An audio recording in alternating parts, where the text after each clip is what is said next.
I was so into that intro. I'm not gonna lie to you. I forgot to bring y'all in. I just like was so stuck in there. But welcome back to a second chance. My name is Philip Jones.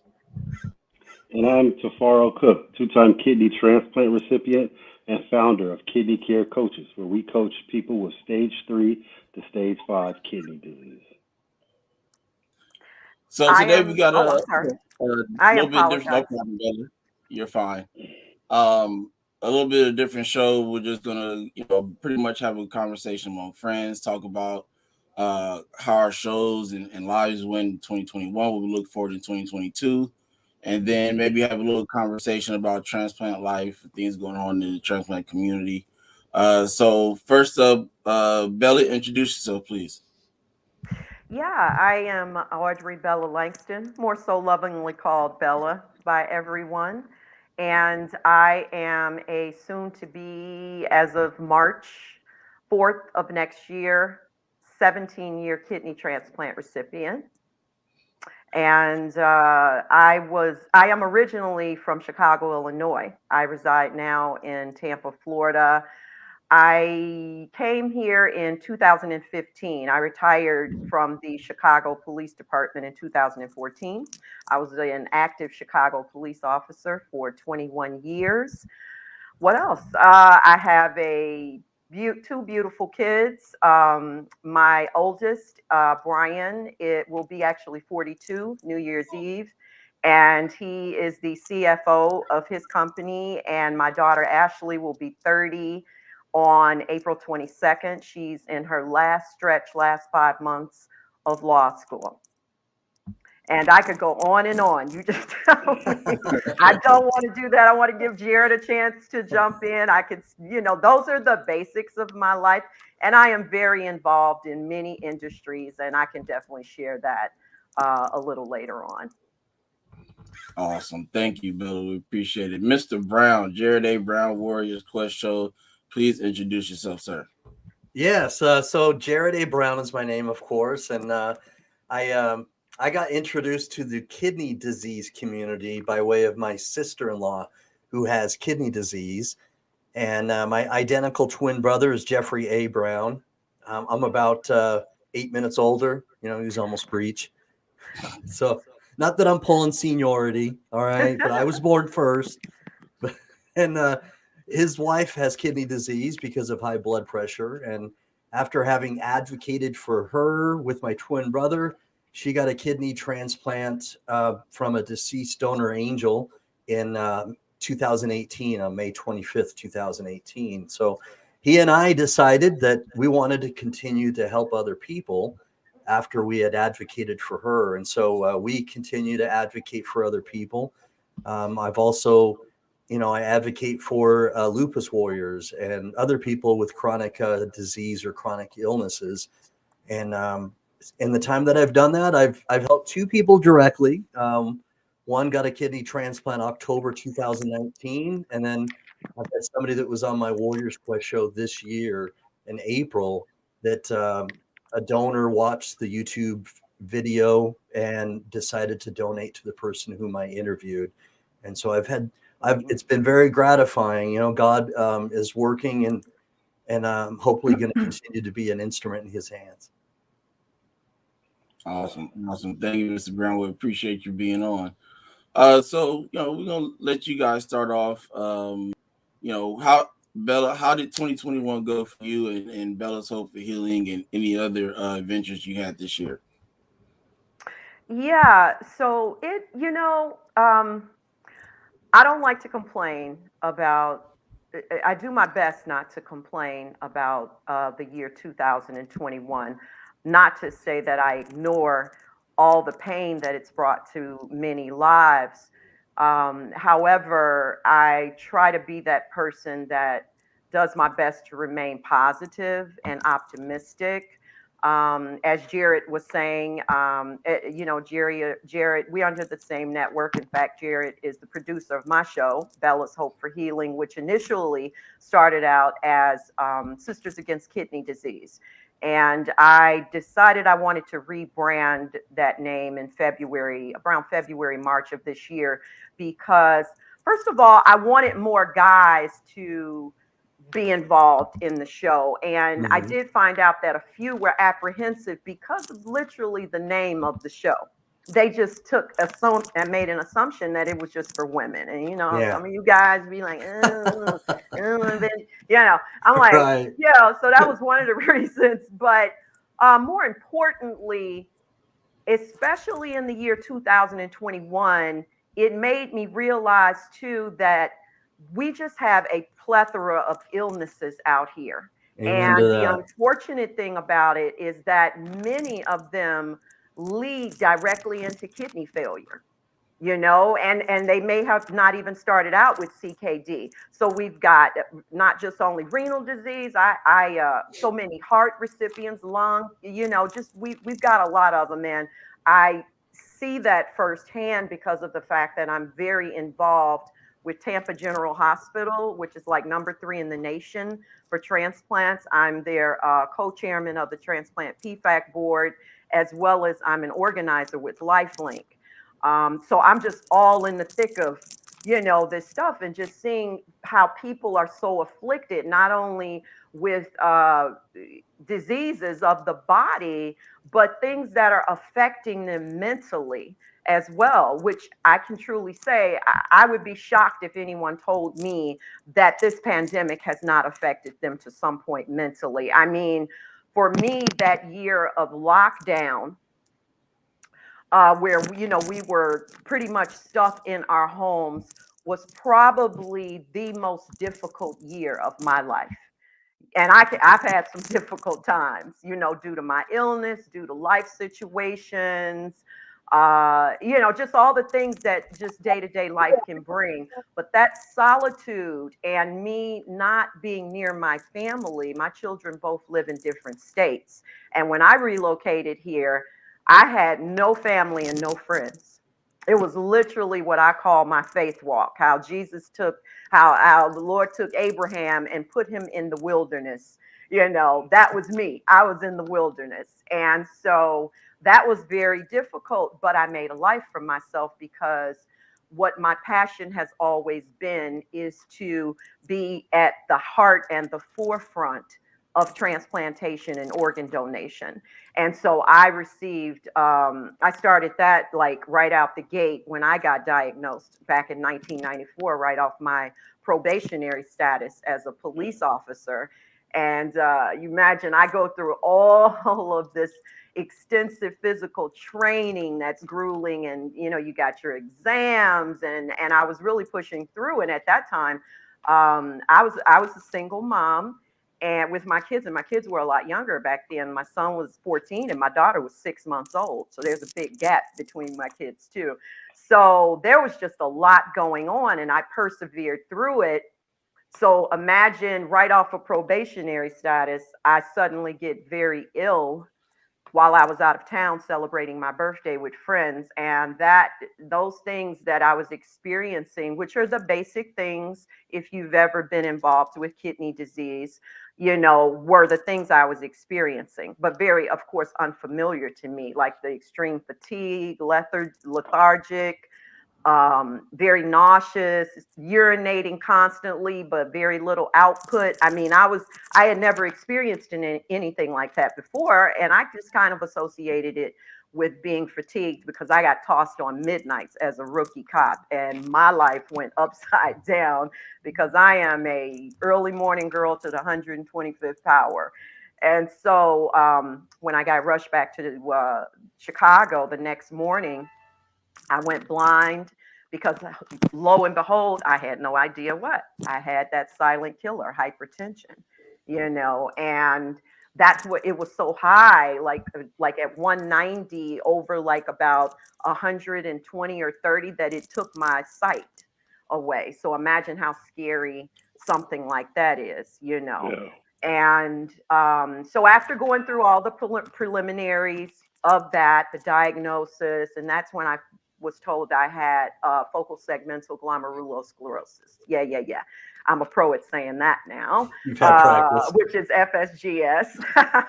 And so I just, I'm not saying I wasn't that person that I went through the anger, the why me, Why did this happen to me, God? I'm out here trying to take care of my kids. I worked hard for this job, and now this is what gets dropped in my lap.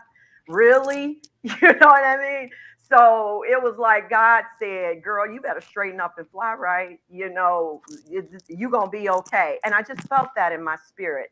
And my relationship in Christ wasn't even nearly as strong as it is now back then. But I did feel it's going to be okay. So putting those little things aside that we tend to feel when we get a diagnosis of that detriment, where you are literally told, especially by a non empathetic doctor, yeah, so you got, this is your disease and this is what you're going to have, and it's going to continue to deteriorate, and pretty much if you're going to need transplant, and if you don't get it at some point, you're going to die. I'm just like, what? What? I'm like, oh my God. And all I could think about was my children, my poor children. You know what I mean? I had plenty of family, but I'm like, I'm their mom. I want to raise my kids. And so I just dove right into educating myself on the illness, and getting with, National Kidney Foundation of Illinois, Donate Life. Um, I became quickly a speaker and representative for these organizations, and Secretary of State of Illinois, he had a personal task force that he implemented because of the fact that his brother died from kidney disease. So he was very passionate about it. So he recruited me onto his team, and you go to the DMV and encourage people to sign up. I did it all. And I knew that that was my calling, to be able to help people in this way. And as long as I have breath in my body, that's what I plan to do, Nice. especially in light of now with this pandemic and not knowing almost from week to week where it's going to take us. People need us, people like you guys, you and Tafaro and Jared, and under, Urban Health Outreach Media, just all the people that we have in the thick of this, trying to get this word out. And I apologize if that was lengthy, but No, you're fine. We appreciate it. Mr. Brown, how about you? Our 2021 go for you?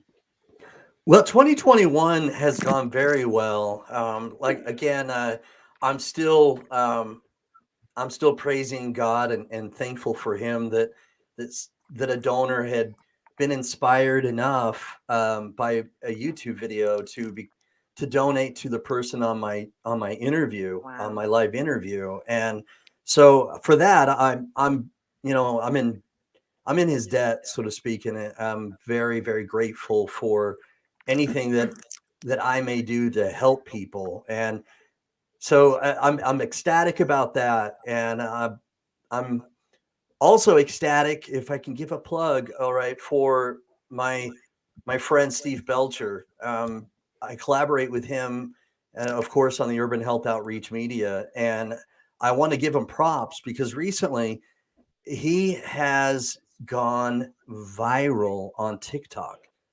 It's just nuts. Okay, he put a little short video together and it just took off, and it is crazy.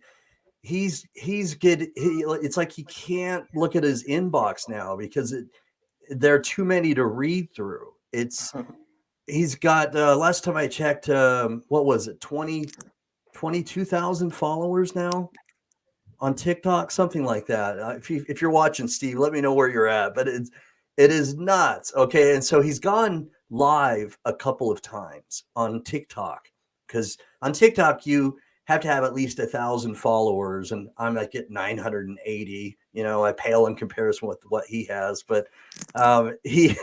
So he's gone live a couple times, and here's what's staggering. Okay, is that he had 9,000 views on one of his TikTok live videos, and then he had like 4,000 likes or 5,000 likes. Mm. It is just nuts, and so I'm super excited about that because it's a you know the nice thing about connecting with TikTok is that if we're looking for donors, which as an advocate I am, it's uh, an organ, a living organ for that matter, is going to be statistically, it's going to last longer if it's coming from a younger person.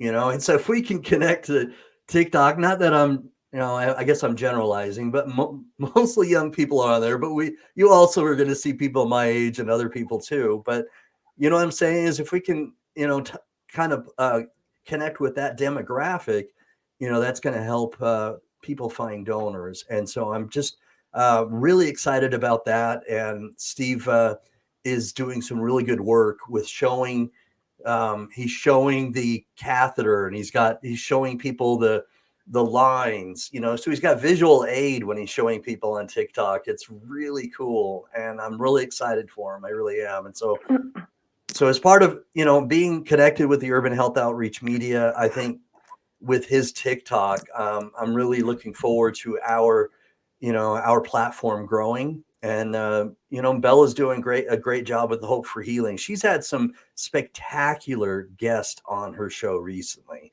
I mean, I forget the name of the gentleman who had a face transplant. Robert Chelsea. Yes. We're friends. Yeah. Yes, and he actually messaged me directly, by the way, Bella, Mhm.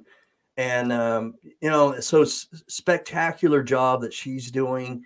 So I'm Thank you. very Thank very you. hopeful for 2022 for both me and Bella and Steve just to Mhm. continue to grow and have a bigger audience and reach more people. Mhm. All right, there it is. Awesome, awesome.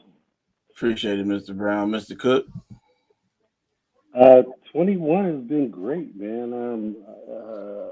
Just really, really, you have to show a lot of gratitude. One thing I want to say about 21 is met a lot of people who are in this community that are working with with the right cause, and Mhm. Phil, I got to give you a lot of love with you bringing me on a second chance. I'm really grateful Mhm. for that, and all the people we have interacted with, and all the people we have impacted with our stories, and us interviewing them and things like that. It opened up a new world for me. I was 18 when I first got sick, and been Mhm. going through this for a long, long period of time. I'm a two-time kidney transplant recipient. With that being said, I used to own my own fitness studio, personal training business, all that, and then moved to Florida here in Tampa area in 2020, and started Kidney Care Coaches. And Kidney Care Coaches, we're doing good. We have three services: one-on-one group, one-on-one coaching, group coaching, and a membership site. And we're doing good. We have clients and everything. I didn't know if we were gonna get clients this fast, but we have. And That's awesome. like I said, Mhm. yeah. 2021 is really, really good, and looking for for 22 to be great too.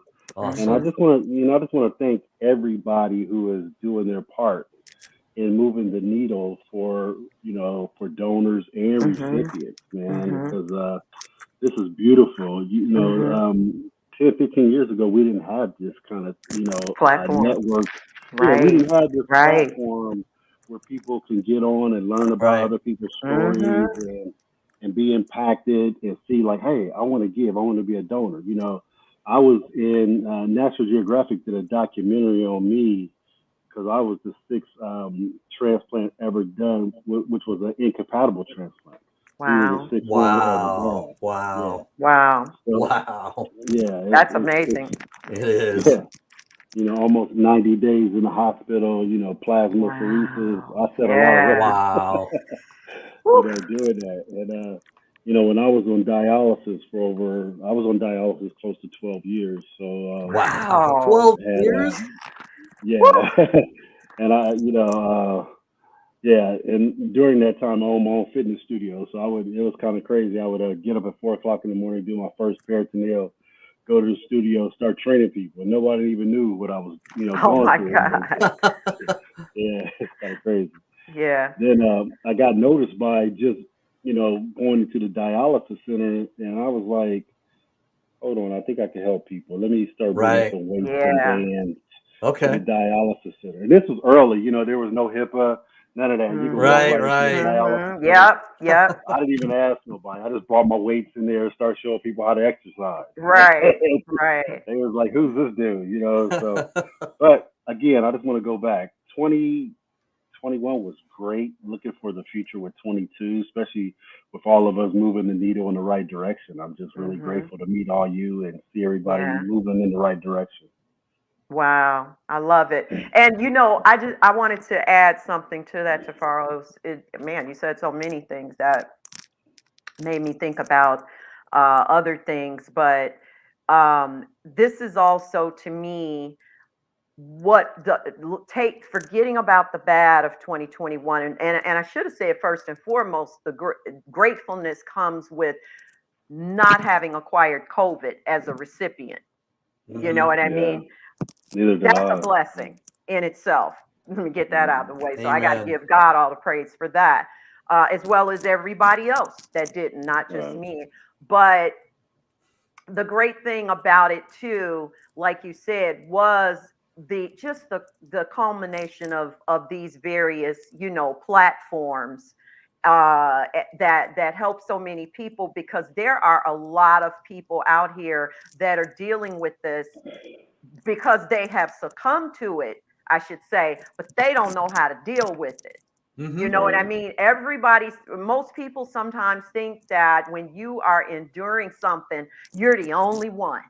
You know what I Hmm. mean? Your Yeah. situation is the That's worst. because it Oh my, feels like that. That's because it feels exactly. like It's that. totally normal to feel that way. Right. And if you are not a person that I kind of like to use the introvert as opposed to extrovert personality, you are going to be stuck in a place, and because when you're introverted, you're kind of a withdrawn person anyway. You know what I mean? And so when you're dealing with things like this, you got to be a question asker and a Yep. researcher to survive, and to get to know more people. The doctors, like I say, I love the doctors. I deal with them all the time, the nurses, whoever that's involved, the transplant teams. But if you haven't walked that walk, all you're doing is giving textbook info, your experience Right, information. right, right. I mean, and not to take away from their years and years of education. They know what they're talking about. However, what the patient really needs, and these are things I talk about in our PFAC council, patient family Hmm. advocacy, because that's what we do. They're hearing you, but they're not hearing you. They need somebody who has walked in those shoes that can get down to the real nitty gritty with Right. them. You Right. know, tell them, listen, you're going to be okay. I will say this, I'm not, and I don't sugarcoat things for people. I share my experience, not to say that my experience will be your experience, because Right. my experience, everyone's is a different, some exceptional experience. Just like when you shared, Hmm. oh my God, 12 years of dialysis. Ah, and I remember complaining, guys, because I had to only endure 6 months. But that was the worst 6 months of my Of life. your right, You know what I mean? To right, me. And right. especially with my career, which is why I think Philip and I touched on that at one point. I chose PD because I knew it would be better for my lifestyle. Because one thing I did not want, wasn't planning on doing, was stop working, because I knew that was going to be my ace in the hole to survival. Also, I didn't want to see the people at the transplant center suffer, and take that hit like I watched my grandmother do when she went through kidney disease, when her best Hmm. friend would die, and she come back the next Hmm. day. Where's Martha? Hmm. Oh, we're sorry, Mrs. Anderson, she Yep. passed. I'd watch her take that hit a couple of Yep. times. She was on it for I 10 years. Yeah, I had that hit. I did peritoneal for 6.5 years, and I did hemo for 5.5 years. Okay, you've done both. So Mhm. yeah, I did both. So well, I was in the hospital for close to 70 days because my peritoneal sac burst, Mm. and yeah, and I got septic, Yeah. and I Wow. went through Oh, the you whole did. Oh my yeah. gosh. So that's when I started with hemo because Mhm. Hmm. I never expected to do hemo. I was just doing peritoneal until um, I don't know. I can't say what happened, but the doctors had me doing big bags at the time, and I think the bags Mhm. might have it made my peritoneal sac explode or whatever. Wow. I have But I that. yeah, Mhm. but I get what you're saying. You know, especially when you're on hemo and you're looking forward to talking to somebody because you get these. Well, when you're in hemo, you see a lot of people that you get close to. You know, they're running at the same time, and you're looking for somebody, and then they didn't make it. And Right. I started studying on why they didn't make it. You know, I started studying all Mm. what was Dig going that. on, and Mhm. what was I'm really blessed because a lot of doctors start taking to me because I start asking questions. Right. And you're right, Bella. The squeaky wheel gets the oil. And if you're Mhm. not that person that's kind of outgoing and talking and taking the Yep. initiative, sometimes those people suffer in silence and they Mhm. won't say anything and nothing happens. You know, I'm totally opposite. You know, when I would go to the hospital, I'm questioning everything. Like, what's going on? Mhm. What y'all doing? Okay. And I wanted to learn Yeah. too. You know, I always wanted to be that type of person to learn also. So that's why, they was like, oh, here he coming. He's going to ask you questions. No, Oh Yeah, yeah, I that's am. I'm going to me. ask you no, everything. no, no. You're right. Yeah. There, Yeah. Yeah. there's a lot of truth right there, Tafaro. Statistically, patients that are engaged with their doctor, with their technicians at dialysis, if they're engaged, where there's interaction, and I mean Right. positive interaction, Right. Right. so if you've Good got a rapport. doctor, right, exactly, because if you have a doctor who's just not just looking at you like a number, not treating you like a person, Right. then that's not Hmm. engagement. Mhm. And so Mhm. if you have that engagement, patients statistically feel more empowered. And when Right. they feel more empowered, you know, it's crazy, but their life expectancy is longer. They live longer when they feel like they're empowered because there's hope. You know what I Mhm. mean? Hmm. And the other thing that I liked what Bella said is that, and I think you even touched on this, Tufaro, is that when you connect with somebody either at the dialysis center or with with us doing these live, stream interviews, is that there is obviously an adage called misery loves company, and Right. it's true. Right. But Hmm. okay, to put a positive spin on that adage, because it does bring a lot of negative connotation, is that Right. we as humans, we feel better about our condition if we don't think, or we don't feel like we're alone. Mhm. Right. and Mhm. and Mhm. when I interview kidney disease patients or lupus warriors, or when I have someone on my show and then I have people commenting in the live chat, it makes them feel more inspired because they're Right. not alone. And Yeah. so it's totally right. Is that if they feel like they've got an army of a kidney disease community Mhm. behind them, Mhm. Mhm. that gives Mhm. them hope, and they feel like, Yeah. man, Well, that's just like the term, yeah, Jared, you're right. Power in numbers. There's yes, Right. power in numbers. There's yes, power, knowledge is power. All of those terms are true. You know what I mean? And I've told patients if you and as Tafaro shared, I mean, we're like the kindred spirit with that as far as I'm concerned, because they know I'm coming with the questions. I have a notebook. nice. I ain't lying. I have my I love notebook. it. I love I it. go dry. I mean, I'm a whole presentation in my Yes, yes, doctor's my specialty doctor's office, and yeah. before my nephrologist comes in, he says, "That my Audrey in there?" Before he even opens the door, and but he knows. He says, "Well, okay, so what you got for me today?" But he said, "You are probably my fave patient." Oh, Because see, nice. a real doctor will appreciate that. Yes, Okay. yes, It's not about challenging him or her. They appreciate when you are actively in a good doctor, when yes, not yes. Right. not an arrogant one, not a Right. Right. prideful one.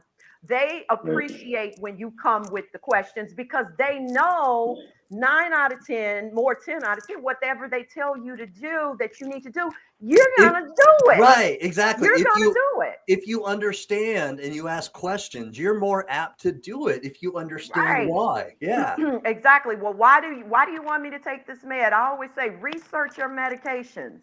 It's not to say don't take it. If you need to be Right, on right. that med, you get on it. Find out why But though. yeah, when I got diagnosed with type 2, I wasn't feeling that at all as far as jumping right on meds. And that's a lot of information. In fact, I just shared with one of my sisters today at the marathon. I go, I was like, um, well, wait a second. Hold Let up. me research this. And because it's a lot of dynamics to diabetes, guys. And Right. in fact, I dealt with more with just that diagnosis than I did with kidney disease. Kidney disease, I boom, boom, believe boom. it. There wasn't no gray area Right, right. there. You know Yeah. what I mean? This is where it is. This is where it's going to possibly go. And the in between factor was the one thing he said that was true.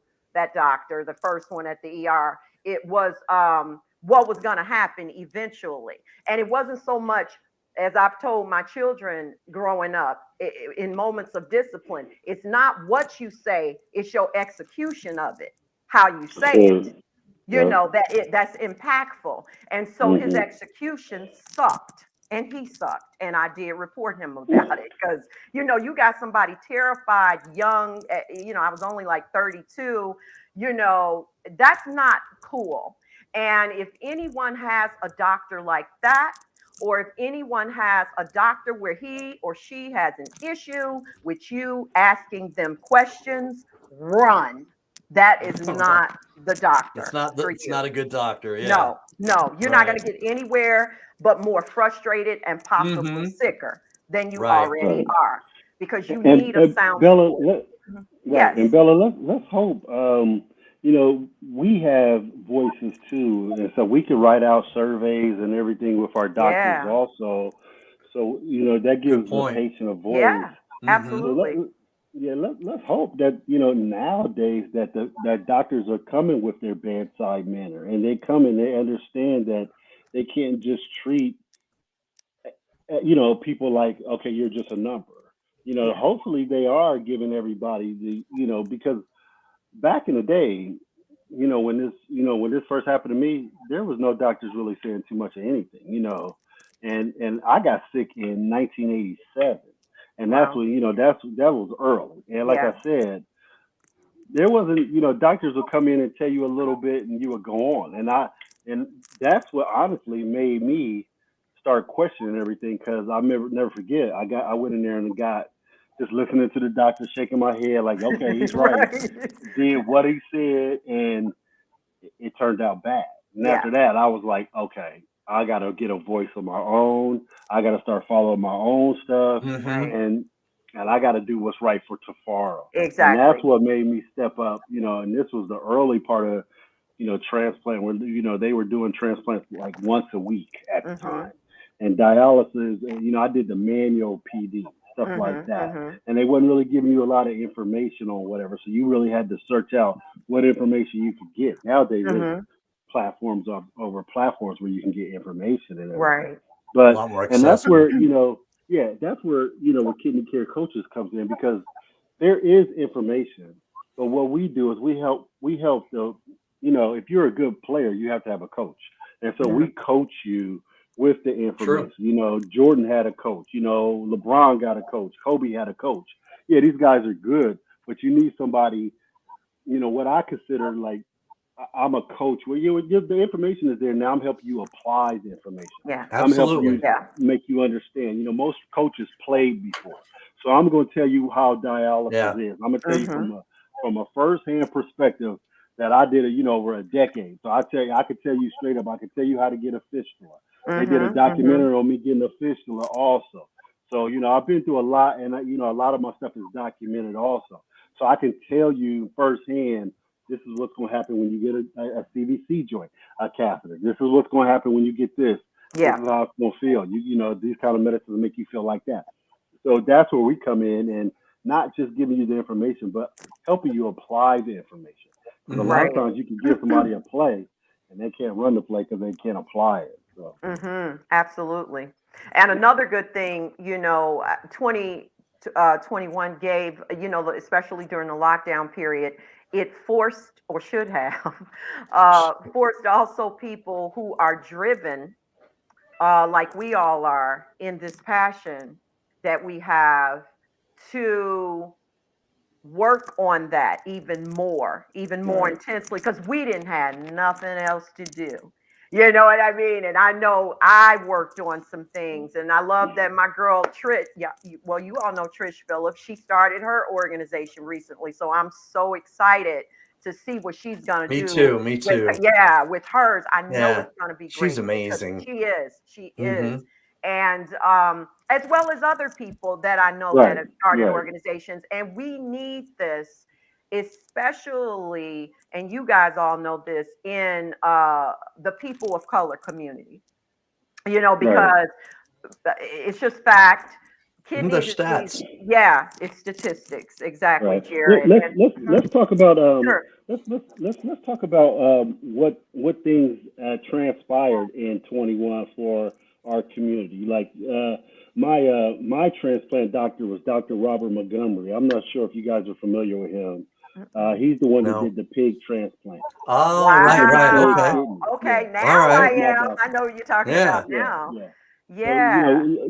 let's talk about that. Right now what's going on with is they're talking about the bio artificial kidney, and Yeah. they're also talking about the pig kidney coming. All these things they're coming to the market pretty soon. Yep. So let's talk about that. What do you guys feel? Would you guys receive a kidney from a pig I if would in need? definitely, definitely.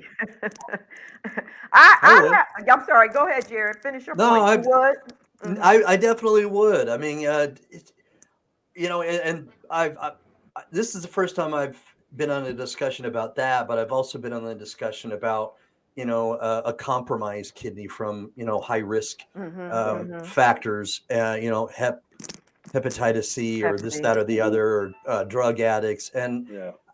I I definitely would consider that, because even if it only were to last 2-3 years because it's new, that's time that would extend my life if I'm, Exactly. if I have the disease. And so Right. I think that's an opportunity I would take. Now, obviously, I would try to look at the risk, because this is still new, but Hmm. much like we just talked about, we've got to, that's up to us to ask really good questions to make Mm-hmm. sure it is a good fit. But I would certainly consider it.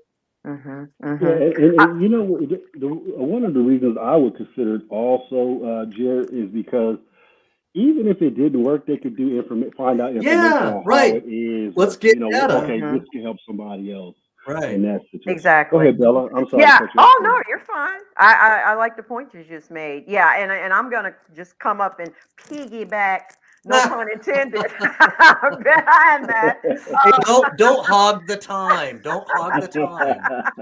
right. Oink, oink, Um, oink, oink. yeah, I know. It's so funny. But I was gonna make it was a joke initially when I was gonna say, I don't know, that might be a little hard for me because I haven't eaten beef and pork in For a like 20 while. years. Yeah. But no, but yes, I would definitely be receptive to it. I was blessed that my donor, if I didn't already mention it, was a living donation by my godson, who was actually only 25 years old at the time. So I know Right. earlier when we touched on age, I think Tafaro, you no, I mean Jared, you were mentioning about, the well, pretty much the millennial, age, the younger people Right. being the Demographic. strongest, Hmm. correct, those demographics. Um, that's really awesome. And especially if it's a younger person who like my godson didn't smoke, didn't drink, never used drugs. I mean, I still say to this day, I call it my Power Ranger kidney. That's why it's still going strong, because he was so healthy and young at that time, and a great match, antigen match, and that the blessed O donor. And I was that woman who was always into taking care of myself. Because the two definitely go hand in They hand. You can get do. a You're great right. kidney, but if You got you to take care of working, yourself. period, if you don't take Right. care of yourself, it's gonna be a problem. Okay. And so, but if I needed it, and it needed to come from Mr. Oink. Okay, I tell you what, I would, like I said, I was only on dialysis 6 months. I wouldn't want to be on dialysis. I don't see how people that, but everyone's different, can allow themselves, even with Hep C, I understand, but guess what? You're in freaking renal failure. Right, right, You're right, dying. I right. mean, literally, you're dying slowly, Hmm. even if it's Yep. slowly. You know, I believe in the term beggars can't be choosy. What's wrong with you? You know, Yeah. you want to live, get this kidney for as long as it lasts, and let's get to that other part. Let's deal with that as it comes. That's what it means. Cross Agreed. that bridge when Agreed. we get to it. I agree. That's what I believe. I agree. What about you, Phil? How do you feel about it? Because you're on dialysis right now. So Yeah. For me, I would take it if that meant that I could stay on the list for actual kidney. you've Because always said that too. I yeah, know. Yeah. it's All right, all right. for me, I just said, a living organ, kidney, liver, whatever, whichever you get, is definitely going to last longer. But then, on the flip side, I do agree with Ms. Cook said about, being able to learn. Even if it fails, you get to learn like why it failed. Right. Make Right. these adjustments to make it to where it gets to where people can keep it 10, 15, 20 years, or more if they're taking care of themselves. So if that meant that I could stay on the list, then yeah. um if not, then I don't have kidneys now anyway, so it ain't like I'm affected by it. So I just get back on my machine. I don't think it would be an issue for me at this point. It's almost 12 years. So it's just at this point it's just life for me. So but again, if I can stay on the list after receiving this to where something better, a living donor kidney comes around, or even if it's a deceased donor, the actual human kidney would always, more than likely, until probably down the line where things get more developed, will work better than pig kidney. So that's just kind of where I'm Mm-hmm. at. Let me ask you guys another question. In 2025, they're talking about 80% of all dialysis patients being home patients. Home peritoneal, all this. Where their goal is to move just in center will be just 20% of the people. Hmm. How does everybody feel about that? In 2025, everybody being a home patient, and that's the goal because they want to cut the centers. They want to cut the big centers out where you just have a tablet, you put all your information in on what's going on, and you self cannulate and you do all the things like that. What does everybody feel like that? How does people feel? Go ahead, Bella. Let's start with you. Yeah. Okay, so first off, I just wanted to make a quick comment based on what Phil just shared, Okay. and it's just a commendation. Based on what you're dealing with now, Philip, and how you're dealing with your illness, I mean, even when I had you on my show, I'm just in awe of your attitude, your outlook, your optimism. It's not always, we don't always, I have not met a lot of men like that. uh, when Tampa General, when we were still in the hospital before everything happened, it looks like, thank the Lord, we may be able to go back in January as volunteers, but maybe not in the capacity that I was in, because I was seeing every kidney recipient on the seventh, eighth, and ninth floors. Those are the transplant floors. Hmm. That's a little iffy because it's sensitive with this COVID still. You know what Right. I mean? So Right. I may not be able to do that. And that Right. was my baby right there. Um, However, the few men that not few, the men that I would talk to, is say if it was five in one day, four of them were negative. So Mm. yeah, and I would really have to kind of minister to them, so to speak, to give them, for them to be more optimistic. If they, even it transplanted, if something was going wrong, which happens, and they're aware of that because TGH is going to thoroughly tell you the whole, this is how this is going to go, this is what could happen, and this is how we'll handle it if it should. They were just so doom and gloom and Yes. angry and, Yes. and I don't know why they told me. Well, I just explained that to you, John. Yeah, but you only in the hospital 2 days. John, you're not me.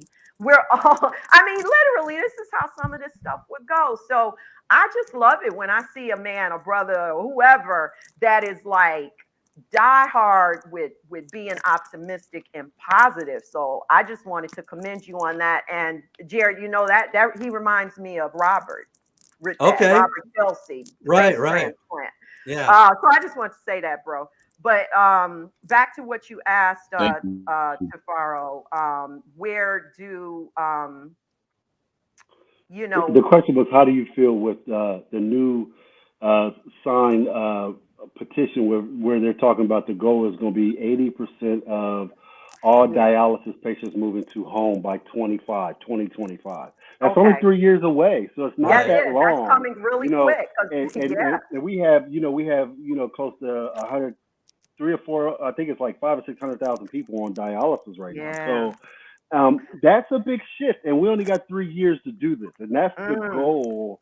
And then they're talking about the other goal was with the government saying they want to move people getting transplants faster. The kidney transplant, they want to move people to transplant. yeah. And some of the challenge I've seen, I've been doing this for a while. Some of the challenge I've seen where, and no offense to doctors, but we've seen I've had doctors tell me, when I've been advocating for somebody to get a transplant, they go, "Oh, I hate to see that person go." Why? Because that was a person that was good on Money. dialysis. Money, right? They were Right. good on dialysis, so they don't want them to leave because the transfer to get a transplant because they're thinking they're looking at the dollar sign. Mhm. Yeah. Mhm. And I look at the doctor like, "Are you serious?" Because my whole intention is for them to get a transplant. And Right. I've heard doctors say this repetitively. And I'm Mhm. like, wow, yeah, they're good here because they're trying to save their life, but we want to move them on to the next stage, you Yeah. know. Exactly. But so Yeah. how do we feel about that? I here's what I can say. And I totally agree with everything you just said. Hemo, there's money in hemo. We know that because hemo requires a team in these facilities, right? You got your technicians. There's, I'm sure, usually, and I didn't go through hemo, but I was very familiar with it because of my grandmother. Right, The doctor, you need a doctor always. You know, you got nurse. exactly. It's like a clinic to me, a Oh, dialysis clinic, right? yeah. You Because even have a cleanup team. A team comes in and yeah, cleans up. You have a yeah, people to purify the water. You have a right, janitor. You have a real physical aspect of a real physical business. So you're right about exactly. that. That's a business. Now, back when my illness was going on to the point where, and it fast forwarded to like, I wasn't looking at dialysis needing to go, and I wouldn't have had to even go on it. I had 4 potential living donors, and the Mm, others fell through. And okay. yeah, that was unheard of back Yeah, then. it is. They told me in the my cousin when she went to get tested, they said, "Is she a celebrity or something?" She was like, Really? "What?" Yes, I never shared that, I guess, but That's pretty that she was awesome. like, "What?" Well, she is to us, but Yeah. and they said, "What?" They were like, "Oh my God, we never see that many people come up in here." And it was Yeah, that's awesome. blind men that came up in here to donate. They was but yeah, but anyway, so there is money in hemo. And when I wanted to transition into PD was only because, more so because I didn't want to do it, but I did get a fistula. Because that's Oh, just you the way did. things went. I'm sorry, I should have said that. However, what really turned me off was when my dialysis nurse, uh, that 6 weeks, back then it was that 6 week waiting period. Mhm. And so here we go. And it matured well, or so they felt, by the way it looked and everything and the Hmm. x rays. Well, instead of her going in the vein, she infiltrated it and No, went she Wow. through. infiltrated. Yeah, I've And had that my happen so many arm, times. oh my God, that was some Yeah, pain I had yeah. never felt Very before. painful. Very My painful. whole arm was almost the Yeah, color of this black yeah. t-shirt, you know? Mhm. And I told her, "You are lucky. I love you, and you've been working with me a year because everybody said it looked like I was getting ready to hit her because Right. I Right. did, yeah, I mean, You were but you have charged to, up, huh? and I agree with you because I had 12 surgeries alone in this arm, and so yeah, Wow. um, I used to learn how to do my own. Surgeries. I self cannulated, like, okay, I'm gonna learn how to do it myself Uh-huh. because Good for of you. the simple fact of getting infiltrated so many times. This yeah. Right. is your lifeline. It This is That's your is. right. lifeline. That's Mm-hmm. right. So now here I am with a fistula, but I go, you ain't never putting that freaking thing back in my arm again, ever.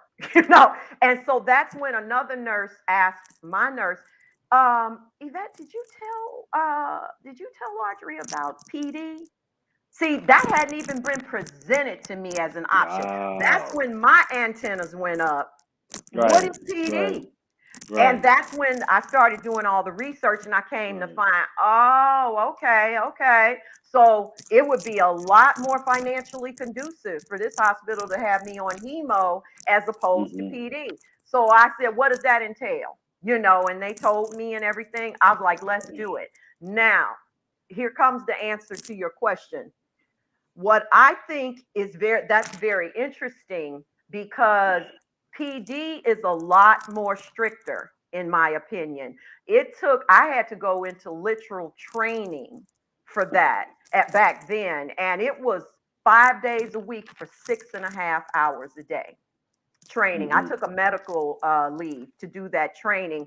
They were very particular. You had to have space in your home because Baxter was coming twice a week with all the Mm-hmm. supplies. They came to my house literally wanting to see it. And I was Yep. in a big home at that time. Yep. And they wanted to see the space and if you're clean, Mm-hmm. because as you guys Sterile know, and I know environment. and you talked about the contamination that you had. That's right, because if that peritoneum gets infected, it could take you Yep. out. Literally, Gone. that's an Yeah. infection that nobody wants to get. And Peritonitis is so, no I joke. got no, peritonitis 4 times, and it was the peritonitis. most That's Wow. right. painful. Wow. Yeah, Right. It's very painful. yeah. That's what I've heard. Wow. Those are a whole nother. I could tell you about those stories. Yeah. Those are a whole Right. nother stories. So I I, could I tell you can't war wait. stories. Yeah. It's scary. It really is. I never had it, and You don't want it. You don't want I it. was like, ooh, Pass I was on it. very clean with that tube and making sure that it was well wrapped when I jump in the shower, allowing no soap to leak, Yep. in that area. But what's going to be interesting to me, I find that intriguing. I think it would benefit many more people because it did me physically Mm-hmm. and emotionally. Well, Bella, However, yeah, go ahead. no, I was I just was going to just say, gonna go I'm ahead. sorry, Go go ahead. I'm ahead. sorry. I'm sorry. That's okay. I'm I was sorry. just going to say, there's a lot involved with PD dialysis from home. Even if you're going to do it hemo too, you just really have to be very very knowledgeable, and that's what scares me about people. Are you really Right. going to be able to do the homework? You also need a support base because Yep. someone had to train with me with that in case Yep. alarms come on. I know a couple of times, I was laying on the line, Yep. while I was asleep, and it's beep, beep, Mhm. beep. I didn't even hear it. And that Mhm. person has to wake you up, and you know what I mean? You need Yep. that's very strategic.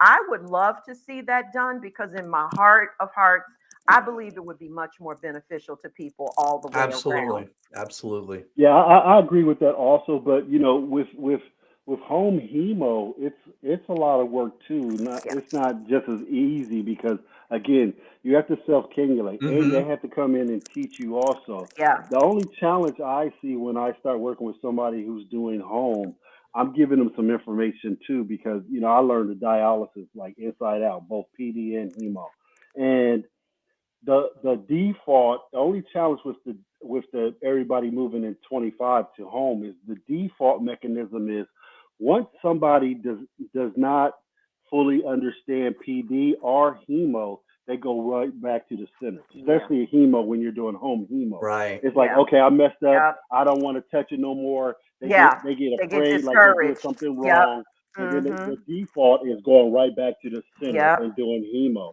And then, I've talked to people where they're older and they're like, you know what? I need a professional around me. I don't want Sure. to touch none of this. Yeah. I Right. want to stay in the center. But I And think, so you get, go ahead. I'm sorry. Go ahead. yeah, I was just kidding, but that's why you have that 80-20 though, right? Right, right, Right. right. Right. But I I just think agree. from Hmm. 3 years from now, where we got like, and they're trying to move people more to home. Don't get me wrong, but I think the move, I don't know about 80% in 3 years. That's a lot. Yeah. And Okay. Okay. when you have Yeah. the diet, when you do the the the stats on how many people are doing dialysis, we have a lot of people over 65 doing dialysis, Yes. Right. and Yes. Right. they're afraid to touch anything. They Sure. don't even know anything about the machine. They're like, I don't want to touch anything on the Mhm. machine. Mhm. And that population right there, that population does not do too much paired PD because they Mhm. want somebody to do it for them. Exactly. And I that's As see they what you're should. saying. Right. As they right, should, because you got to think about not only just the physical aspect with our seniors, but the mental aspect. You right, know, you right, you you got to be in sync mentally and physically when you're doing, PD. right. So like Jared said, I agree that I think they're going to fall into that other percentage. I don't even think they would encourage senior citizens. I just couldn't see it. I just don't think it's a good idea for them, and I didn't think about that until we just brought it Right. up. Or anyone that has any type of mental challenges, Well, in Bella, any they way. are talking about that though. That's what I'm Wow, Yeah. talking about right there. wow, And even to the point where I remember somebody doing home hemo and they bled out. Now they wow. got to them, but they had brain damage after they bled out. Their caregiver went to the store Oh thinking it's just a no. natural routine Wow. hemo. Oh, he's just on hemo. I'm going to the store and be right back. And he Wow. was doing it for years, no problems whatsoever. It happened to be that day. He fell asleep. The Jesus. the needle eased out, and that's what happened on that day. A Oh perfect my God. storm. So and these things do happen though. They Yeah. they happen. What goes on, and you know this, not too many people who are older have a voice on dialysis. So Yeah. you hear about these things, but you don't hear about them. Mhm. They fall into that little crack where Yeah. nobody knows about Yeah. these things that are going on. And that's I heard this because I was just in a certain area at a certain time, and I found out like, oh, and then I did a little research like, oh, this is happening more than I expected. So with that being said, also a lot of older people, when they do their own PD, aren't doing it in a sterile environment. Now they checked your house and everything, and they made sure you had enough room. They made sure Phil had enough room. They made sure I had enough room. Mhm. Sometimes these places are still giving people all those packages, and they have a little apartment, and the apartment is full of boxes of Baxter and everything. And I'm like, they're not really, No. looking like No. they should They're be. not they're And not Eh, surveying well okay, enough. and you they're want to not. hear something crazy? That's what I'm talking Really, about. you want to hear something interesting? You're so right, because someone that lives in another state, they were going to go on PD. They wanted to try PD as opposed to hemo. And when I said, "Oh, okay, good. I think that'll be great for you," but I Right. said, "I do have a question. You guys have a two-bedroom apartment, and I know Hmm. his girlfriend's daughter would occupy that off and on because she would kind of be between the grandparents' house and there. Right. Where are you going to store the supplies? You know, Oh, we decided we're gonna, have them because we don't use the garage that much anyway. Are I you go, wait, kidding oh, me? well, yes. I'm like, And I we're am talking about a so, sterile environment. Right. woo, How is I it how said, how are you gonna sterilize a in the garage? desert, in the Right. desert. I mean, Las Right. Oh, Vegas is the Right. desert. They Yes, said, it right. is the desert. Yeah. I go, no. I was like, You no, can't do honey, that. you can't do that. That would Can't do that. destroy. I said, didn't they talk to you about this? I mean, what No. the Doesn't monkey sound like it. Yeah, is it doesn't going sound on like it. out there? You can't put Yeah. that stuff. So they literally had to use like the second bathroom and And like that's not that good neither. no, no, no, but they did it. I That's would true. rather You're seen right, it there than Jafaro. in the freaking garage. Because I was like, that's dialysate. You cannot put you're contaminating all that Yes, it stuff. is. Yes, You get yes. that, oh my God. That and freaks and me that's the out. and that's the challenge I've seen. When I've seen people, I go, where are you dialyzing? Oh man, they just put all this stuff right here, and I'm doing it in this little, and you're like, wow, and sometimes, I want to say, you can't say it all the time, but I want to say that's not, they're not really, surveying like they should. That's all I'm saying, So, and sometimes, again, these situations fall through these cracks that we're talking about, Yeah. They do. where, Yeah. They do. Yeah. you So know, I'll just mention two things because I know we're running a little bit to the end, but yeah, if they're capable, like they're they're healthy enough, and even if they are a senior or an elderly person, and their mind is good and sound, right? Then I think if all that is good, I think it can be very productive for them I agree. because Hmm. if we talked about self-advocating. What better way to self-advocate? Because you literally have to learn how to Yeah. cannulate yourself. Literally have to learn what diet, how the Yeah. dialysis machine Yep. works, and you need Hmm. to know your stats, your Hmm. hmm bun, Hmm. or this, that, Yep. or the other. And so Hmm. I think the more someone learns about it, the more you know. The less scared they are now, I Hmm. agree. because the more you learn about something, it's not a mystery. And That's right. the reason why we are afraid is because of the unknown and mystery. And if we take some of Hmm. that mystery away, we're less scared. But with that being Yeah. said, I see your point though, Tafaro, and 80-20, that 80 may be a little high, Yeah. I don't think but it's going to be that high. Hmm. Hmm. I Right, think. right, Jerry. It's a great thought to do it, but when you look at all the variables that are going on in that Exactly. situation, where Exactly. when you got to take in consideration older people, you got to take in consideration, you know, who's not afraid to self cannulate, who's not afraid, right, because right. Phil, how long did you have to go? How long did you have to go through training when you did your PD? About think 2 to 3 weeks. It was only like I think like every other day. Wow. Okay. See, yeah. And I guess everything is different, maybe state to state, hospital to hospital. I know mine was 30 days, but Okay. I appreciated that 30 days. I Right. appreciated that 5 hours. Maybe I could be stretching it with every day, but I know it was at least 3 days a week. I do Okay. know hmm that as a Yeah. fact. hmm Um, and because I wanted to make sure I didn't want to rush it. I felt I had it in 2 weeks, by that second week. But I was like, no, I'll go through the next 2 weeks. My little Absorb as much as you dude, can. we used to make a joke Right. about it. I Right. named him Right. Dummy Tummy. You know? So this is a prime example where, like, Bella was probably that student in class, like, hold on, I'm raising my hand because I Right, don't I right, was. understand right, what's Oh, going right. on. oh, oh, And She's a oh, oh, perfect oh, I and candidate. these know. are right, and these are the different personalities, because we have some people that are just kind of reserved and quiet, and they got all of a sudden in this situation, and they never talked in school too much. They just did Yeah, their homework, yeah. and Yeah. that was that. And I was, on the other hand, a mouthy little kid. I was the captain of football. I was always running my mouth telling Right. people the plays and stuff like that. So it takes all kinds.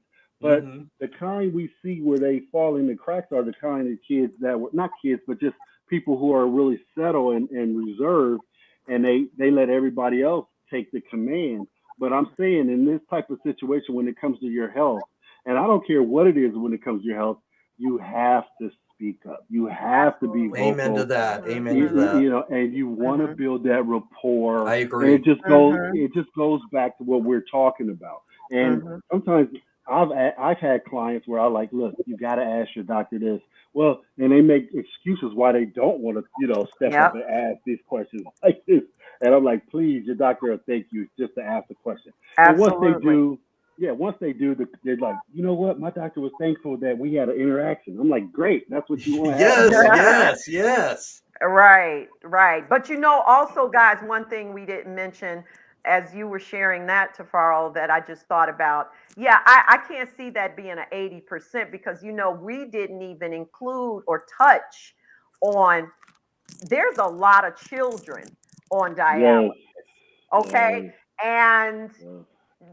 parents They work, don't do PD. They do especially. it at the Children's Hospital. So you're right about Yeah, that. yeah. Uh-huh. I don't know if they were putting them in the equation, I don't know but either. I just think that this is not going to be a 80% in 3 years. Right, I just right, don't, if it happens, it would be a miracle, but it concerns me if it's going to be good treatments, right, lucrative treatments, Quality, right. or now right. are we going to be Quality. having people Hmm. flooding the ERs because also on the machine, and it used to happen to my grandmother kind of often, but I was that relative that would pop up at the clinic, do a surprise pop Hmm. up. In fact, her clinic happened to just be on my beat as a cop. And Right. so they didn't like to see me coming because I'm Yeah, in because they uniform. knew. I take my Yeah, yeah. lunch. Yes, I caught my grandmother passed out on the machine once and I went off to Right, right, OFFT right, up in right. there, you know.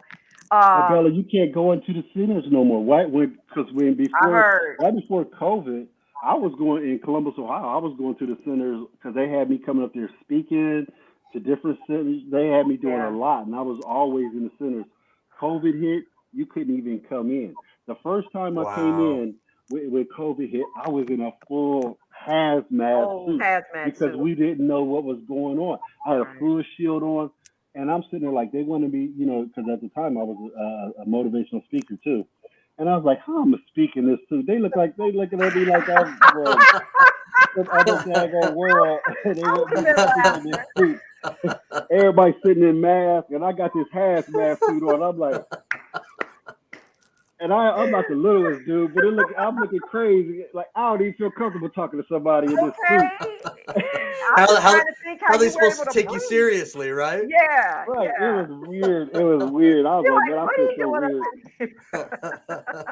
I get to the center, they're like, okay, if you're gonna speak, we gotta dress you. We gotta put on it and again, this was right when it happened. Nobody knew Yeah. how severe it was and stuff. And I was like, and I had already had this scheduled 3 months in advance. So yeah, it was Yeah. crazy. Wow. Yeah. So it'll be interesting to see where this goes. Especially, we'll probably know even more about it within a year's time, Right, how it's right, looking, right, and right, they'll probably, if they are really trying to talk, not trying to talk, but really trying to implement that in the next 3 years, I'm sure there's going to be much more detailed information right, as far as right, how they're right, talking about right. formatting this, because Hmm. there's going to be questions. Right. Lots Oh, and we're Absolutely. bringing up. If all four of us is bringing up questions, Yeah. I can only Other people imagine will. the Yeah. other questions that's going to be answered and be said because Right. this is a big statement. The one thing I wish they would do, and this is what they said the push was going to be for, is to move people to transplant. Now, I Mm, think that could be an easier thing done if we can qualify Right. people, yeah. get more donors, and Right. get people moving on in that direction. What's your thoughts, Phil? Definitely. Can you repeat that one more time? I I said, didn't what's hear your you. thoughts My on? sound messed up. Okay, we're about to end this, but I just want to know what's your thoughts on moving more people to transplant because that was in the talks also in 2025. They want to move more people off dialysis to getting a transplant, not just lingering on dialysis. That's what they're talking about in 2025 also. That was the initiative. More people home dialysis, more people on dialysis moving to transplant. I was asking what's your opinion on it. Well, I mean, that's the goal. That's always the goal is to get the transplant. As far as the home dialysis situation is concerned, you guys pretty much touched on the just important parts to it. So, to me, the most important part of that conversation is the like you said, elderly people, mentally challenged people.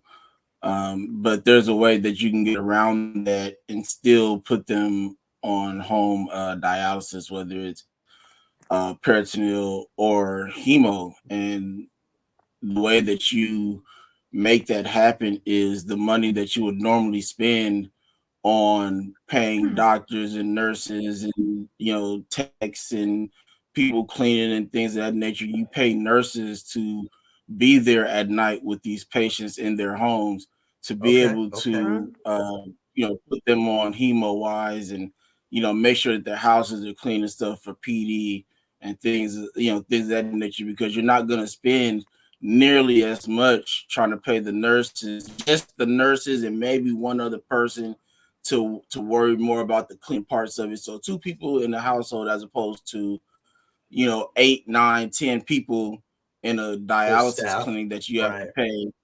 And it's gonna probably half or less. I mean, of what you would have to pay, a normal full staff at all these dialysis centers around the country. Yeah. So, to me, to just be smart, pay two people, good amounts. I'm not saying you go cheap because it's only two people and or they're only nurse or Right. whatever, Right. you Right. know. Right. And but the thing about it is this: they have to be, uh, you know, RN registered to be able to, because some people have to get medications, things of that nature. So they have to be able to do that as well. So it can't just be somebody that's just going in there and poking and screwing the catheters and things like that to the machine. Mhm. These people have to have the whole package. So Right. the only thing I can say about that is that people are going to be in school a whole lot longer to get these jobs. Right. Yeah. And Yeah. so but the Mhm. thing about it is that at this time, a lot more people who actually want to go to school to get these trainings and this knowledge and these degrees to be able to have these professions, they have that urge, more. So I mean, I this would be, to me, be a perfect time to be able to have a group of people who are willing, and what's going to weed out are those people who are doing this just for a job, Mhm. because they'll have too much respect for what they have to go through to get Mhm. there to make it happen. You have a whole Mhm. bunch of people, and I'm Yeah. not Good trying to point. talk bad about nobody. Right. We No. the three of us, we've been in hemo, in center hemo, and you have some of these people who work in there that just wanted a job. They didn't really care about the profession and what they were doing. Like Steve Belcher, he takes pride in what he does with these patients, Yes, and he I've does. Yeah. seen some people who just don't care. They Right. don't Right. care Yeah. what the Just a areas look paycheck. like. They don't Mhm. care about the connection with the patients. They walk around with smug looks and just pissed off faces, and they don't understand that all that stuff plays I a agree. That's part why it's in. high turnover in that too. That's why it's a Yeah. high turnover rate because people don't take it, like you said. So Yeah. Do you think that's because they have less empathy as a person, or do you think it's that they become desensitized? I Jared, think I it's think both. sometimes I think it's Mhm. both. Right. I think it's Mhm. both because of that. And sometimes the job can make you desensitized too because Hmm. you see people coming in not caring. Also, you Okay. know, with my time on hemo, I've seen some of the craziest stuff in the world. I've seen people coming in, heroin addicts coming in using their line, using their fistula to shoot up in. Oh my I've Jesus. seen, gosh. yeah, Oh my I can tell you Lord. some stuff. I can tell you some stuff, you know, Wow. and I've seen it, and I was like, wow, man, things I wouldn't even think about doing. But Yeah. so as you as a nurse seeing people not caring in and out, day in and day and out, you you probably feel like that too. So, but who knows? It's Yeah. hard to keep your morale up when you see people not caring also. So that might be Well, a challenge also. there's a difference, I think, between um being a little desensitized, but yet still having empathy. I agree. Like my I agree. career, I did have to desensitize myself to a certain extent To a to certain a lot. extent. Yeah. Exactly, Right. because Right. you Right. got to keep in mind too, when you are seeing the devastation, negativity, murder, Yeah. Yeah. I you've can only got to put imagine what you've yourself seen. in another place Yeah. mentally if you Yes. want to survive and not be Right. an alcoholic or, God forbid, Right. get into drug use. I didn't want to Right. be that person. So Hmm. there had to be a dividing line with, you know, turning a switch on to Bella that goes in cop mode when she puts that uniform on and walks Mm-hmm. out the door, Right. you know, and productively do my job and not let all these awful things that I see people do to each Control other you. control me or Mm-hmm. impact my heart. There you Wow. go. There you And go. then at the There you end of the go. night, Powerfully said. I got to reverse that faucet so I can, and thank God that I made it through the day alive Yes. and go home and kiss my kids when I see them sleep, you know, Amen. but I still had empathy. Mm-hmm. I would say, I'm so sorry, but guess what? I'm going to do everything I can to bring justice to this situation. And I just want you to know No, that's that, a good point. That's a good point. you You could know, be so, apathetic. You could be mhm. apathetic about what's going on, but not. But that doesn't necessarily mean that you don't care about Yeah, what's happening. You're just being apathetic so that you right. can Hmm. compartmentalize, and then keep focus. So, Hmm. powerfully said, Bella. Powerfully Yeah, said. yeah. So So, Yeah. to add to, when it comes to the people who don't necessarily show emotion or don't care, or it's two sides to this. One, they don't understand. hmm, True. They don't True. understand what a yeah. patient has to go through. You know, Mm-hmm. but the other side of it is they don't. 9 times out of 10, not everyone, because some people make that change, that transition, going into adulthood. But 9 times out of 10, the reason why somebody can go into a situation like that where they're around people who are suffering and still don't care is because nobody cared about them. Hmm. All Hmm. right. All right. All right. I, Yeah, great point. Okay. Great point. so it's our job to pay attention to what parents are and aren't doing, right? And That's Mm-hmm. right. so we That's know. right. I mean, we all were kids at one point. We know what we liked and didn't like about what our parents did. So at the time, it was like, and this is, older. It was just understanding, or you had kids, or whatever it may be. So most of these people just were not loved or cared for. So Mm-hmm. they get into a situation where they need to give that, and they don't have it to give because they never got it themselves. Hmm. So, for That's a me, good it's point. just like for a position like that, right? And then I'm gonna give you two more examples of somebody like Steve Belcher, which is to Falls friend Keith Edwards. We had him on the show, and he's a genuine guy that loves what he does from day one, and evolved Yeah, from he's a through dialysis time nurse. and learning his craft. Right. Hmm. And Amy Miles, who's been connected with One Eye Foundation, Yeah. but is also Yeah. a dialysis tech 20 years. These Hmm. people, they love the people that they work with, and they love their job. They love what they do, and so for you to get to that point, you got to know what love is. You got to Right. have had to Come feel on. that Come before, on. and a lot of people Hmm. didn't get that Hmm. from Hmm. family, friends, whatever the case may be. They go through their life just wishing, like, man, I wish somebody would just talk to me, Mm-hmm. or stop Hmm. making fun of me, or whatever, So, I'm Sometimes just we don't know their quiet now. backstory. Right. And that's a topic. That's a show Good in point. itself, Phil. Yeah, it is. I mean, Absolutely. that's a show in Yeah. itself, which to me also falls under that the mental issues. Yeah. That those are mental instabilities. It's it's When true. history is repeating itself. Yes. It's in fact it's factual. With based on how you grew up, what you saw, you know, were you loved or were you just, as my grandmother used to call it, oh, he just grew up, child. That That's was it. her line. Yeah. He just Yeah. grew up. And so Yeah. I didn't understand at a young age because she would say it a lot, with her click on the phone and stuff, family. I'm like, what is she? What does Everybody's she mean supposed by to that? grow up. Yeah. But yeah, Well. when I got older, I knew what that meant. You had Right. no home structure, no, as we call Yeah. it, Yeah. home training. you Well. know. Well. Right. Also. Community helps also. The Yes, it community does. helps. Takes You a Yeah. may not village. be, some Yeah. people weren't raised with their mom and dad, but they had an uncle, they had an Yeah. aunt, that Yeah. made sure True. they did True. this right, and True. was felt loved and Or things best like that. friend. Yeah, our best friend and things like that. But then some people don't. It's kind of interesting because I know a dialysis nurse and she's my homegirl.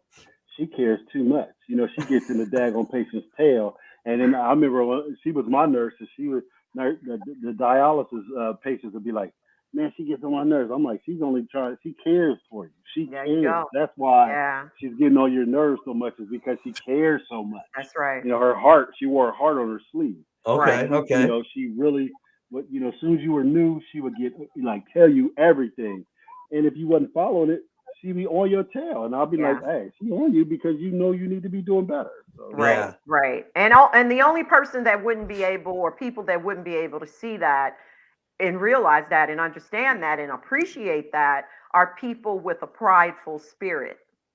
Some you people go. just have a very prideful spirit, and it's to their detriment most It of the Yep. is. time. It is. Yep. And you make a good point though, Phil. I hadn't even realized that, but it's kind of ironic. But we should sometimes have empathy or be empathetic for those that aren't showing empathy.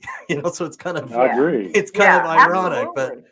it Yeah. the empathy comes naturally for me, but I'd have blinders on me if I didn't say that everybody should have empathy naturally, because I know that it doesn't. Right. Right. So with Right. different personalities, it's harder to have empathy. Mhm. And then Mhm. and then with what Phil said is that they weren't brought up, they weren't raised in an environment where somebody showed them nurture, Mhm. like a Mhm. mother or an Mhm. aunt or somebody. And Mhm. so a learned behavior goes a long way.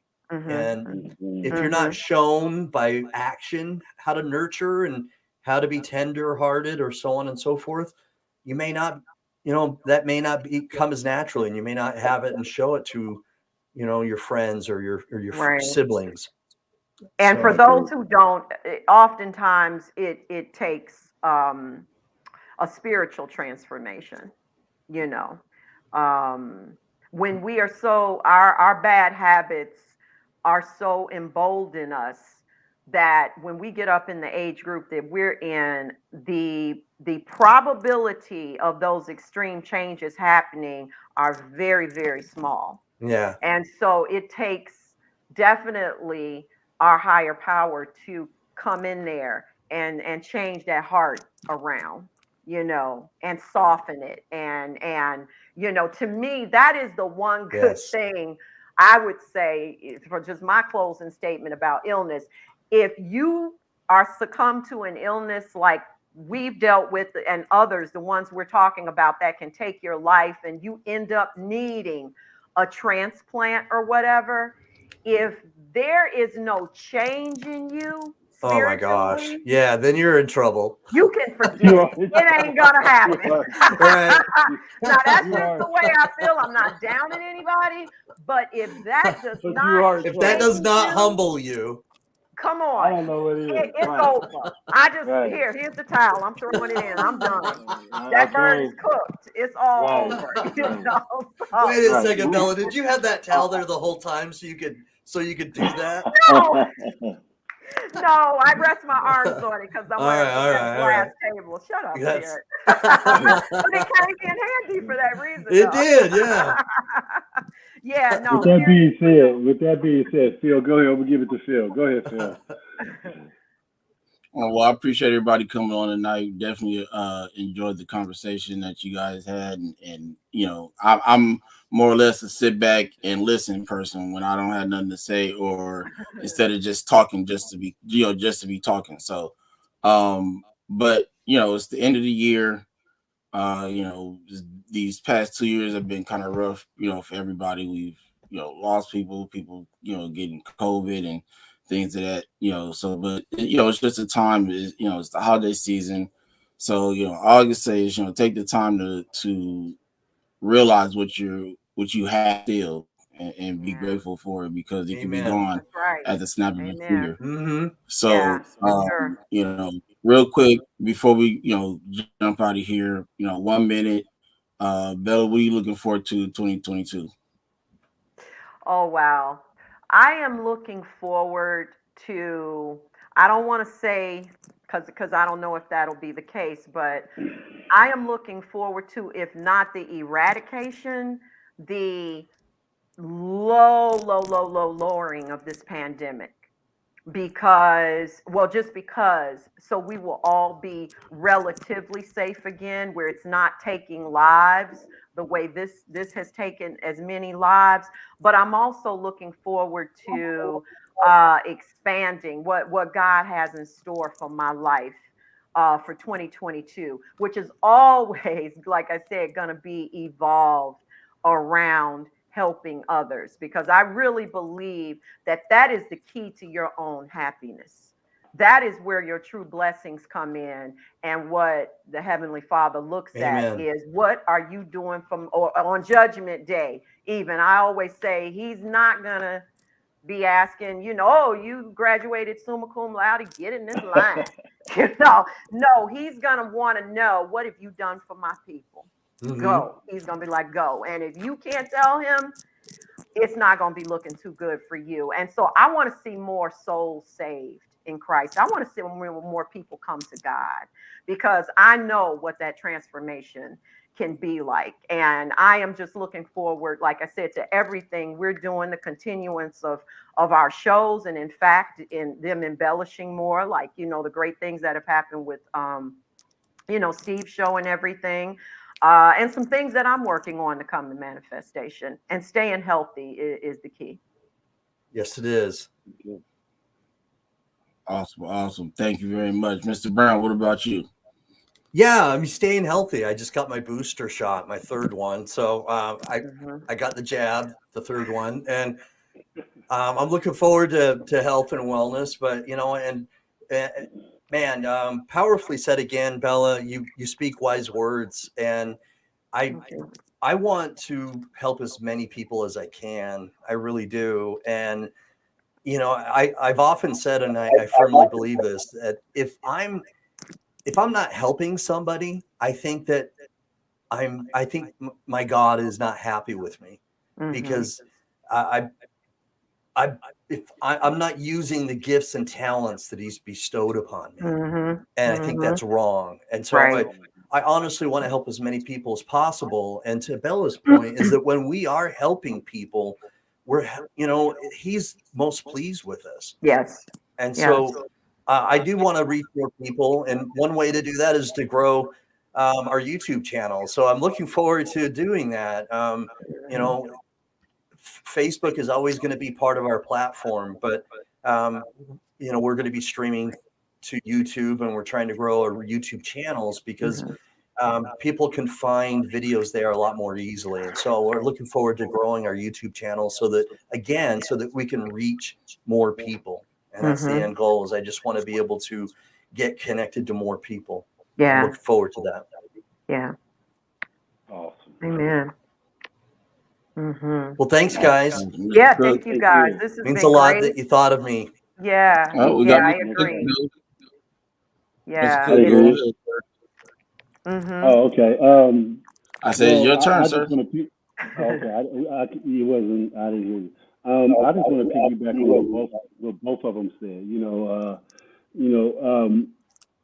what Jared said was really profound when he said, my God isn't happy with me. I feel when we do help, I think it's the greatest feeling in the world Yes, it inside is. of Hmm. who you are. Not a Hmm. monetary thing, but Mm-hmm. when you just give yourself with what God given you, and you just give with that, I think it makes me feel so much better inside. I don't Absolutely. know, and I think that's contagious. And I think It that Hmm. is. giving Hmm. to the just to the people we give, I believe they want to give too, and I think Hmm. that's just how it works.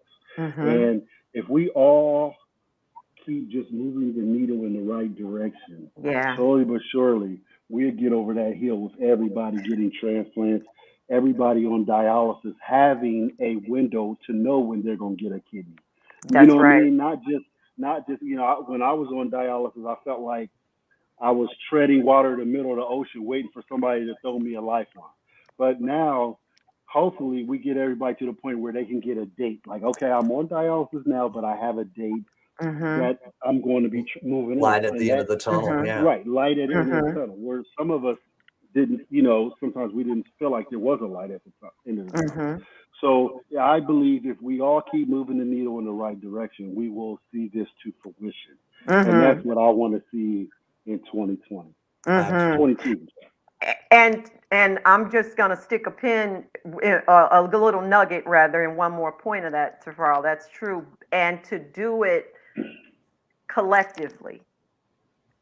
Correct. This is not a task to, it's more powerful to be done collectively. Hmm. It's I not agree. our For sure. personal For task sure. for For sure. personal fame and Yeah. fortune. No. Right. Right. This is about, there's power in Togetherness. numbers. And that power that we have all been displaying with these shows, look how it came, how God just brought it around and around, where we Right. all ended up interacting and meeting Right. each other. You see Right. what I'm saying? It's like Yeah. Right. that as this Lion King said, that circle of life. You know what I mean? Yeah. And so I think that as long as we stay really grounded in what we're doing, our focus and our hearts are pure with Right. it, there's no way that this is not going to continue to blow up. No Right. way. Right. Right. Mm-hmm. I agree. Thank you. Amen. So thank I'm you I'm guys. actually gonna disagree on one thing that you all said. Mm-hmm. Um, I I feel God is very happy with what you're doing, and I tell you why. There's only two things God wants you to do. Number one, listen to Him. Number two, follow the path that He's already laid out for you, which is what Mm-hmm. every one of you guys are and ladies are doing, which Mm-hmm. is following what He's already put in front of you. Yeah. Hmm. Now Yeah. I understand sometimes you feel like I could do more, I can do more, and I think everybody should have that mentality that they can do more because that's the only way that you push yourself to Right. evolve and get more, right? Um, and I just wanted to say that because I don't think anybody, especially people who are helping people, should feel down about what they're doing. Mm-hmm. Yeah, some people can't get on the level of some other people, whether it's financially or whatever the case may be. Right. But the fact that you're doing it and you have a heart for it makes the difference. It does. Yes. So Yeah. Absolutely. with that being said, for 2022, there's two things that I'm looking for. Number one, for like you said, a collective growth. All of us that are advocates that are looking to help people, no matter what kind of illness it is. If we can make that difference, I'm happy. Um, my other thing is to see that we had a conversation about earlier, more transplant. More transplants. Yeah. Mm-hmm. I want people to be informative to people who don't have this information. Like Bella mentioned earlier, she didn't even know what PD was. Nobody told her what Mm-hmm. PD was until Right. somebody mentioned it, Mm-hmm. right? The one thing I'm gonna say to that, and I'm going to end here, is that us as advocates, because we've been through a lot, we have a lot more knowledge than certain other people, right? But Mm-hmm. we cannot assume because of how our path went and how we learn certain things that they're gonna know, you know, just because we know it. It's Yeah. true. Sometimes when you Hmm. that you just have to make that adjustment and say, hey, I remember when I was going through XYZ, my doctor told me, like Mr. Cook, I'm gonna give you a perfect example. Mr. Cook told me the other day about needing to go to the dentist, every 6 months for cleaning and stuff like that. I didn't know that, right? But we have to be that person that gives that unknown information to these people. It's needed. We can't just automatically Hmm. assume because somebody told us something that somebody else is going to know the same thing, right? We see it all Exactly. the time. Oh, asking questions on these groups. What do I do with this? What do I do with that? Can I do this? Can I do that? That right there alone lets you know not everybody gets the same information. So, Right. Right. again, I appreciate all of you for coming on You're today. welcome. Thank Um, you. Thank you. and Thank you, definitely guys. y'all have a great Christmas. We'll be back on Thursday to talk about how to read your labs. Yeah, good that's one. Very cool. right. So, Mm-hmm. uh, gonna get that together and do that, and we're gonna take next Sunday off the day after Christmas. Please enjoy your families, your friends, Yeah. the time off if you're off from work, for however long you are, and be grateful for what you have. Amen. Amen. We're all still be here, so everybody have a great day. Normally I'm saying night, but it's sometime Yeah. All here. right. So, but have a Okay. All right, great day. guys. Thank Great you. holiday. Yeah. You guys, Merry Christmas to you guys. Merry Merry Christmas to Christmas, you guys y'all. too. Happy New Okay. Year. Okay. All right. Bye. Yeah. Bye-bye. Bye.